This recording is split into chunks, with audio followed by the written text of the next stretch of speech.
আসসালামু আলাইকুম ওরহমতুল্লাহি বারাকাতুহু। হোম অফিস আবারও তাদের ফিজ বৃদ্ধি করছে এবং ওয়ার্ক পারমিট সহ বিভিন্ন ধরনের ফিজ তারা বৃদ্ধি করছে। তো যেটা হচ্ছে যে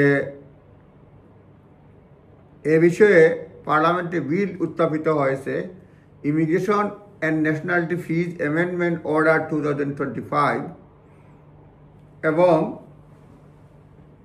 it will allow the Home Office to increase maximum fee that can be charged on range of immigration and nationality product and services as a part of effort to reduce the reliance on immigration border system on taxpayer funding. Taxpayer funding এর উপরে চাপ কমানোর জন্য home office ফিস বাড়াচ্ছে। তবে কবে থেকে এটা কার্যকর হবে এক্সাক্ট ডেট তারা দেয় নাই। কী ফিস বাড়াচ্ছে সেগুলো বলে নিচ্ছি। Employer sponsorship workers, skilled worker and other work visa route will face significant fees hike in certificate of sponsorship cost। মানে ওয়ার্ক পারমিটের অনেকগুলো ফিস বৃদ্ধি পাবে, তার মধ্যে হচ্ছে কস্ট যেটা হচ্ছে 239 পাউন্ড, এখন বেড়ে হবে 525 পাউন্ড। 239টা পাউন্ড যেটা বর্তমানে আছে সেটা বেড়ে হবে 525 পাউন্ড। এবং ওয়াইল 25 pound fees for temporary workers, এগুলি হবে 55 পাউন্ড। এতে করে সরকারের 111 মিলিয়ন পাউন্ড আয় হবে 2025-26 সালে। তারপরে হচ্ছে গিয়ে আপনার maximum fees for UK electronic travel authorisation ETE, যে 15 পাউন্ড থেকে 16 পাউন্ড হবে। তারপরে হচ্ছে ব্রিটিশ সিটিজেনশিপ ইনক্রিজ ফ্রম 1500 থেকে 1605 পাউন্ড। ব্রিটিশ সিটিজেনশিপ 1500 থেকে 1605 পাউন্ড হবে।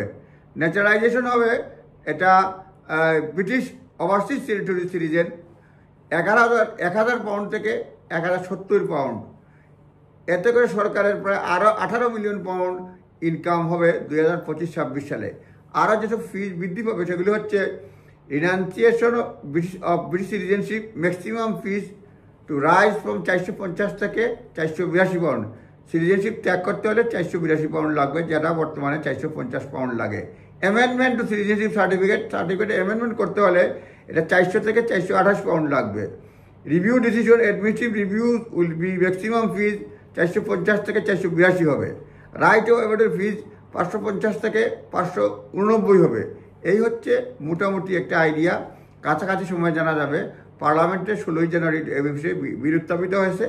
আরও কিছু আপডেটের এক্সাক্ট ডেট যখন আসবে তখন আমরা বাকিটা বলার চেষ্টা করব। ভালো থাকবেন। আসসালামু আলাইকুম ওরহমতুল্লাহি ওয়া বারাকাতুহু।